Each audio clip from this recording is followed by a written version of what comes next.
Who's next? Hey, how y'all doing? I'm back again, another episode of the If At The Podcast. As always, I'm your host, Jeremy Robinson, and today we're here with a special guest. Go ahead and introduce yourself. Oh, hi everybody. My name is Dr. Sheena Howard. I am a creative entrepreneur, a writer, a professor, and yeah, I'm happy to be Yeah, I'm here. happy to have you here with my technical difficulties, but I'm happy to have you here today. It's all good. It's all How good. you doing mentally, physically, and emotionally? I'm doing good. I'm in a good place, just trying to keep up with creating my own IP, my own Mhm. things. So that's the season I'm in, really, really pouring into the things that I am creating and trying to bring into the world. So it's going well. It's tough, as I'm sure it's tough for everybody out there, but we moving along with it. Got you. I love that. It is tough. It's a lot of things we're facing today, as we've been facing, but it's a lot of things going on. And just Yep, have to, I guess, adapt with them as time goes. exactly. So it's a blessing to have you today, though. And doing my research about you, once I seen Boondocks, I seen Wakanda, and I seen everything. So much. I was like, gotta get on the show. Gotta get on the show. Gotta get on the show. So, but one of my first biggest question is, I'll say, you made history being the first Black woman to win the Eisenhower Award, um, the Eisner Award. Take us back to that moment and how did that feel? Yeah, I was shocked, I was surprised. Anybody that was there in the room when I won, they will remember that I did not give a speech because I was just crying because I was really just so Mhm. shocked. I was just happy to like be in the room, be nominated, be amongst greatness. And so it was a feeling I can't explain. But I will say if I ever win another Eisner Award, I will be able to give a speech, y'all. I understand. I understand. I'm so proud of you for winning that because that's big. We say it's the Oscar, so and winning that, it's Exactly. amazing work that you have already done. So Thank definitely, I you. say, with that being said, you turned your dissertation on the Boondocks, a topic people thought was discrediting the program, which I don't understand, um, into award winning career. How about we say that? Uh, how is that, Yeah, that's now fair. to see like, wow, my work actually paid off? And in the moment, how do you persevere through people saying that crazy stuff like, oh, that's discrediting our program? Right. Right. So, I went to Howard University and did my PhD Mhm. there, and that was like my introduction to comics. The Boondocks was my introduction to Yeah. comics. It wasn't like Batman superhero Mhm. stuff. And you know, my department at Howard University, I think they were just kind of like they weren't impressed, right, that I was gonna do a dissertation on comics. It was just like, okay. But they were supportive. Obviously, I was able to make it through the PhD process. But there was this one student who told me that my existence in the program devalues her degree. And that's just a crazy thing to say to Definitely. somebody, yo. Like, even if you think that, like, why would you think that, first of all? But even if you think that, that's a crazy thing to say to somebody. And that's what she said. And I remember it like it was yesterday because you don't forget somebody saying something like that to you, right? Um, and it was a Black woman. So I know, like, when I tell these stories, I don't get to give all of the details because I share these stories on social media. But it was a Black woman. It Give was us one of all the us, details. We which want to makes know. which makes it even worse. It wasn't no Black people up at Howard Mhm. University. We had like one white professor. Um, and it just added to it was just Mhm. more fuel to the fire for me. And it didn't really matter because I saw how important the work was that I was doing. Like I knew it was just so important. And so that's what really kept me going all of these years was that it was important to Mhm. me to keep studying the contributions of Black people in Yeah. comics, which is most people do a dissertation and they're not still talking about their dissertation 15 years Right. later. I'm still talking about my stuff 15 years later because I didn't do it for anybody else. I did it for Mhm. me first. And then I saw how important it was um, to document the contributions of Black people. But it all started with me just wanting to know more about all of the Black people in comics and our contributions and our Black genius, and why isn't it documented appropriately? So that's what I would Yeah, say. and you went on to document us in an appropriate way. I got to get that. The Encyclopedia of Black Comics. Yeah. Tell us about that. What went Yeah. into that? You interviewed over 100 something, people in your process of doing that, probably Right. more. And in doing that, what did you learn? What was the most eye-opening moment? Yeah, so all of my books and anything I write starts with a question. And so what I've really noticed in the comics industry is like there was kind of like this myth of like, well, we don't know where the Black writers are, and we don't know where the Black artists are, and we right like we're some like figment of people's imaginations. So I was like, you know what, I'm gonna have a book where it's a one-stop shop for as many of the Black people that I can Mm-hmm. find in comics, and I'm going to document those. And because it's me creating the book, I'm going to make sure I include at least 50 women in the book, right? That's not going to be just a Black male thing. We're going to document as many women in the book as possible.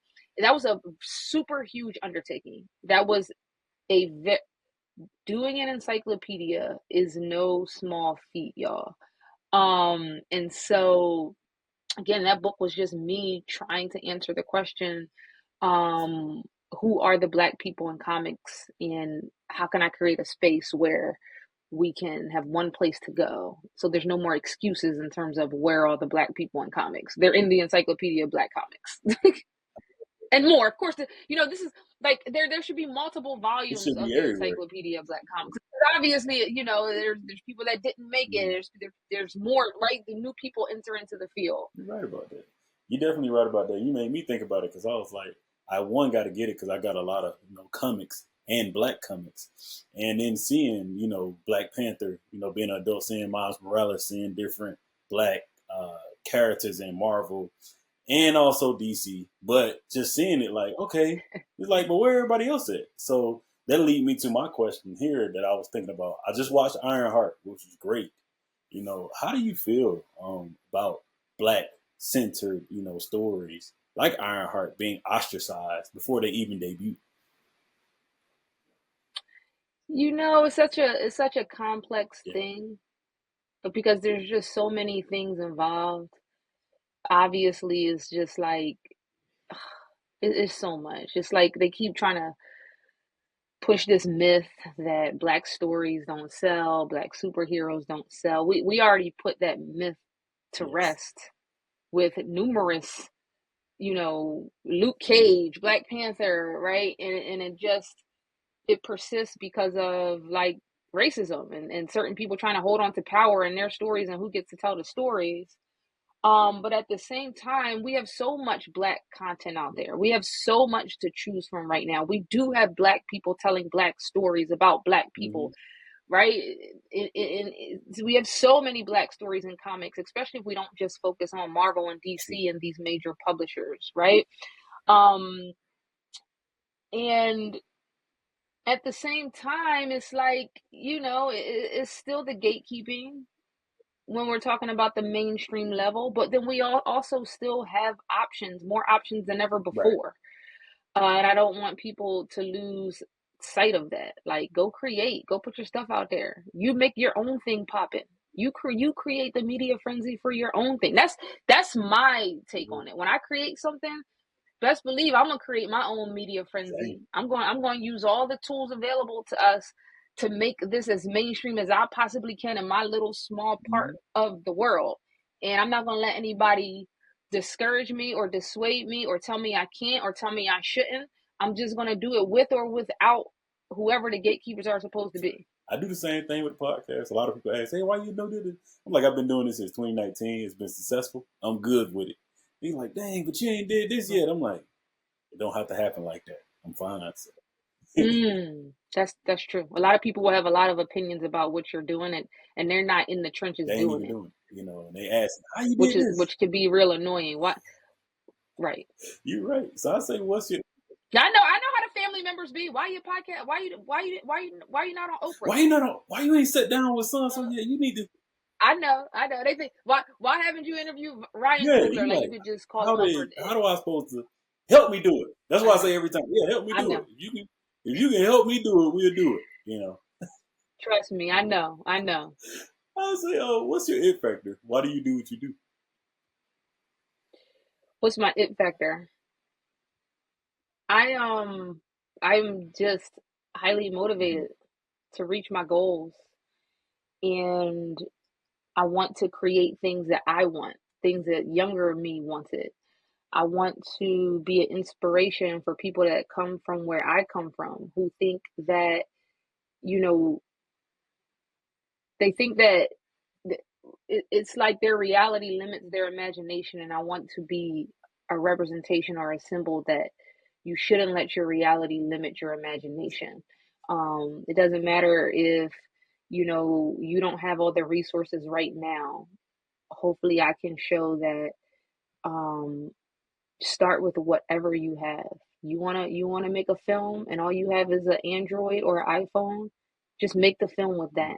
It's just the little steps every day to get, because that's what's gonna get you the next level. Not waiting till you have everything that you think you're supposed to have or that other people have. Starting right now with what you have is the it factor. Mm-hmm. Do it with no matter what. I love that. I love that. I'll say, in why Wakanda Matters, you're able to explore the cultural and physical impact on Black Panther and what it did for Black people. I would say, what do you think Wakanda represents for Black people? I don't know. I think it represents different things for different Yeah. people, right? Depending on who you are, depending on your background, depending on your lineage. Uh, with the book Why Wakanda Matters, I was really just trying to go deeper into the conversation of, because I was so just interested in why it was such a huge deal. Besides the obvious, right? We finally get Black Panther on Mm-hmm. screen. Because I'm like, this is just so much more than just these superficial explanations as to why people are showing up to the theaters like this and are so moved by this. And so I was trying to dig deeper into those questions at the beginning of when I put the book together. But the book that ended up being written is a book about what Black people specifically can learn about mental health through the film Black Panther, which is amazing because mental health matters. There are Black centered psychological theories and mental health theories and frameworks that can be applied to Black people that we need, right? And so that book has practical application both for mental health therapists, but also just for us regular people who can view the film through a different lens and um work on their mental health and self care. I love it. I love that. And that's give me a different perspective because, I do think about that. I was, just the other day, I went to go see Superman. And afterwards, I told my lion brother, I was like, man, they got a lot of things in here that my brother in law used to say to me as a young age about, like, hey, man, it's more to the comic, or it's more to this, or it's more to this movie. And I'm Mm-hmm. like, ah. But I started seeing how much it was the distraction in the movie. And I was like, and it was distracting Superman from what was really going on. And I was like, oh, that's the news every day. That's real life, or that's Yeah, something that's going on in life every day. exactly. And I said that this is what comic makers really want us to see. That down the line is Mm-hmm. something real happening, or him having mental issues, and that's not. Yeah, he's a superhero. What's wrong with him? So seeing Right, that you're writing about that, it makes me know that I'm in the right place when I come to listening to it. Because that's what I take from a lot of movies, from books I read, different stuff. I try to go right. deeper to Yeah, yeah. exactly. As you should. Like, the media and the music that we listen to shouldn't be dismissed. It literally impacts how we think. Like literally the images that you see, the stuff that you watch, the stuff that you listen to, right? I was in Mhm. college in the bars dancing the swipe the credit card up the booty and all that bang bang Mhm. shoot 'em up and with enough white, all of that, and like, but that stuff, Yeah, it affects you. how you think. So if you in the club talking about bang bang shoot 'em up, you getting hype, Mhm. right? It's hyping you up, and you got to be real careful about what you put inside your Yes. mind, and because it shapes how you treat people, how you think about people. how you think about yourself, and it's really important to to to pay attention what you letting in. Love that. You right about that. I'll say, who are you outside of all you known for? A mom, um, that's my primary responsibility. You know, I Mm-hmm. curse in real life. I don't Yeah. curse in my content. Okay. Um, I talk a lot of crap. If you ever like talk to Uh me, huh. I talk a lot of crap. I talk a lot of crap. So yeah, yeah, I'm Love regular. it. Yeah, I'm Love regular. it. So from selling books out your trunk, to being on billboards in Times Square. Congratulations, by the way. That haven't Thank been you. mentioned in Jeopardy. I grew up watching Jeopardy, and just seeing music. Nice. I That's love what's that. up. I'll say to writing some of the biggest books and gonna keep on working with the biggest brands and growing and no gatekeeper on your end. I'll say, what's next for you? Next is bigger. Okay. Next is bigger and Mm-hmm. better. So a lot of things that I've done so far have been straight grit, brute force, um, grassroots, straight Philly Mm-hmm. hustle. Like everything that I've done has been with no agent, no publicist, no. I'm talking brute force, y'all. Marvel, writing for Marvel, Yeah. writing for DC, publishing traditionally with no agent, billboards. It's all been hustle.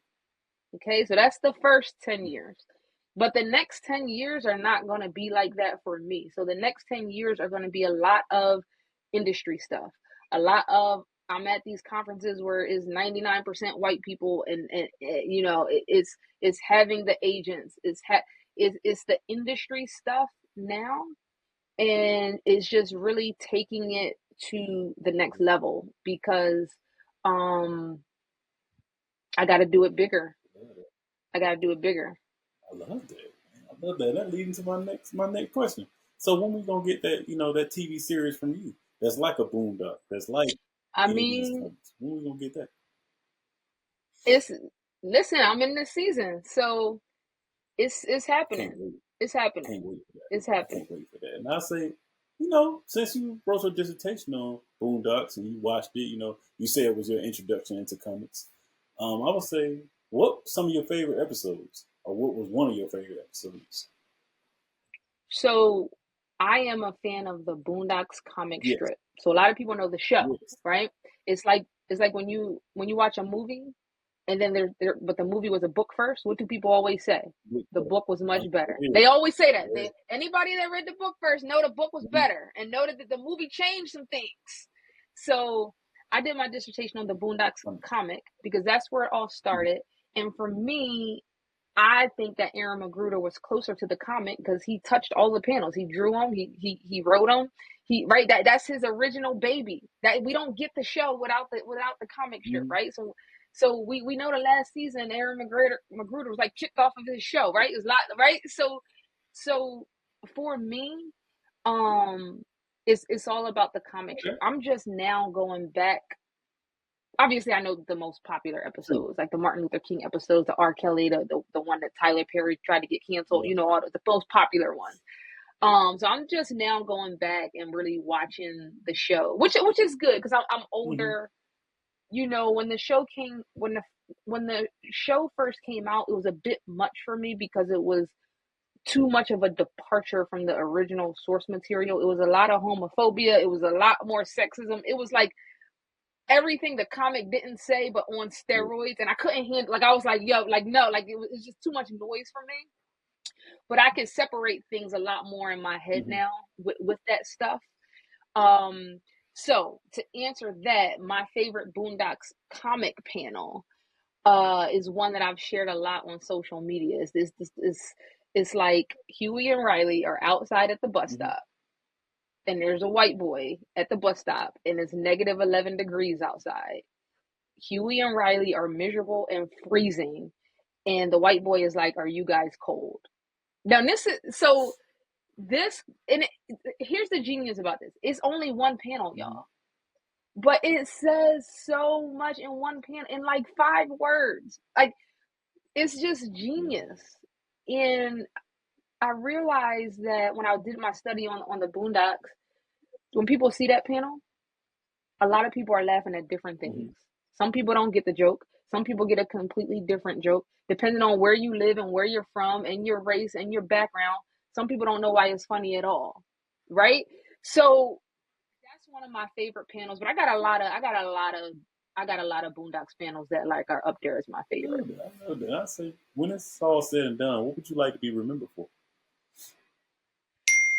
Um, what would I like to be remembered for? I just would like to be a symbol that, I made it against all odds. I did some great things that were beyond what people from my zip code, what they say people from my zip code are supposed to do. Because I think that is a powerful symbolism for a lot of people, right? It says that they can do something great too, Sure. right? That they could just get started and do it. And they don't have to have the most money. They don't have to have the best equipment. They don't have to come from the perfect family. They don't have to have the perfect backstory. They don't have to. It doesn't have to be, you know, 2 parents, a dog, and a white picket Right. fence for you to do all of the things that you want to do in your heart if you just stay in the Sure. game. If you just keep going.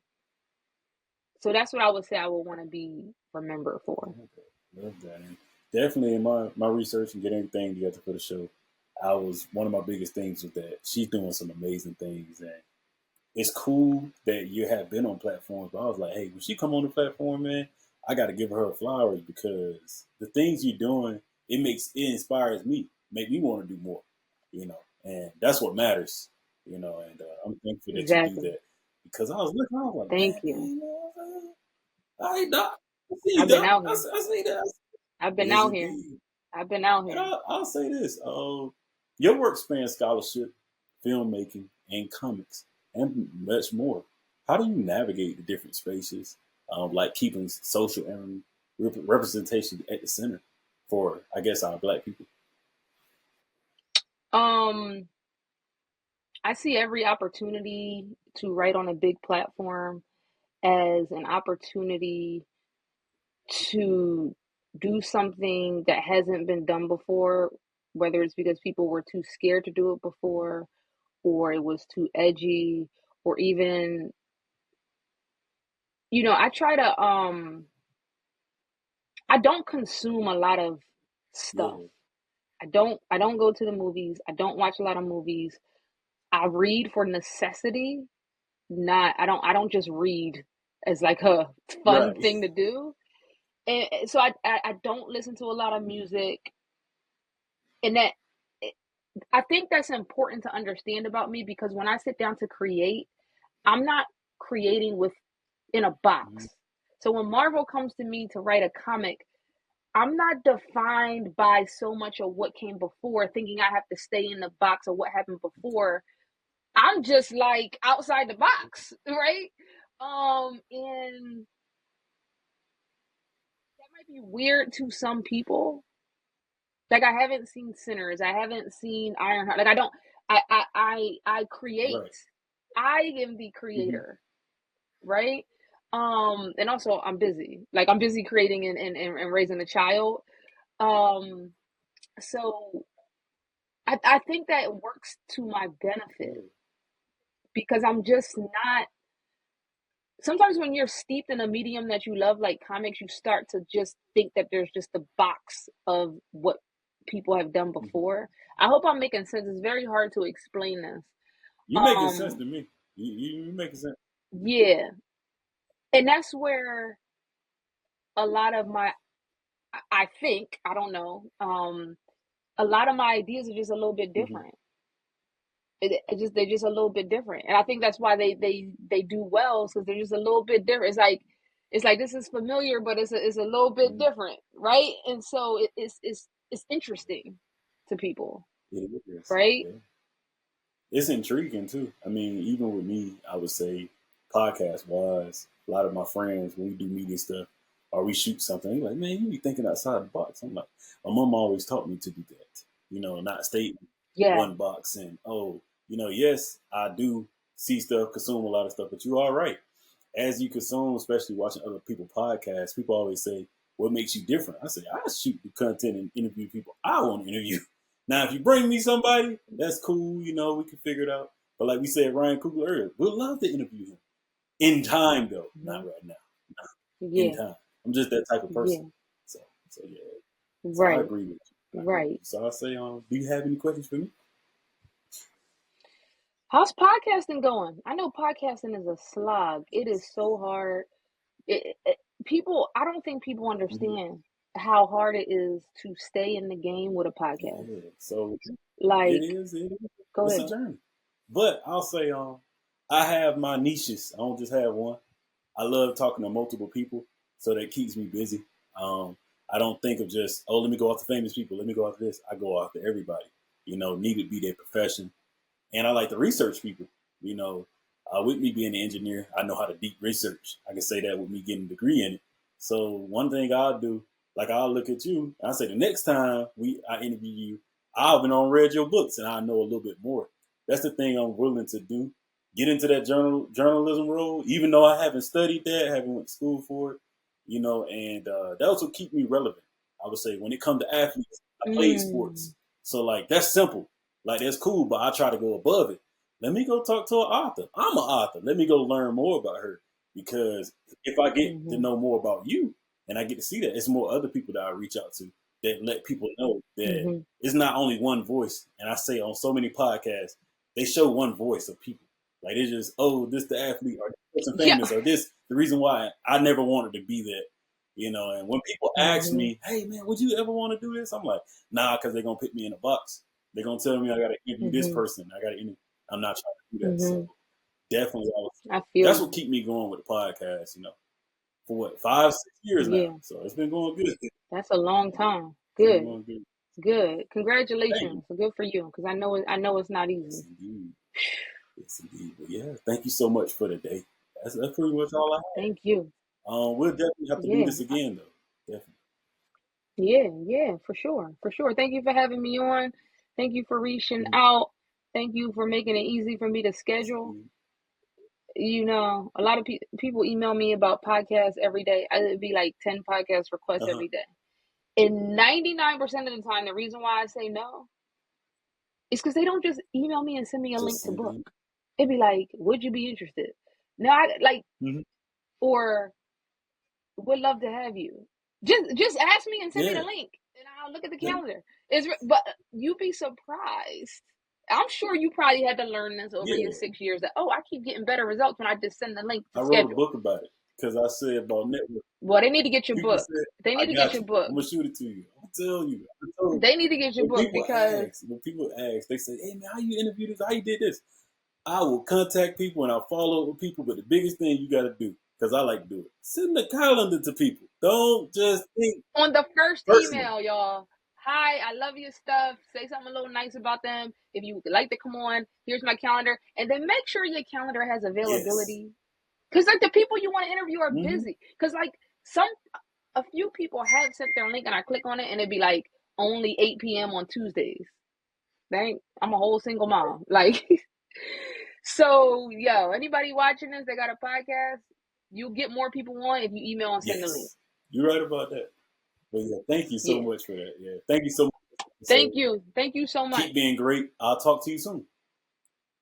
Appreciate it. See you. Indeed.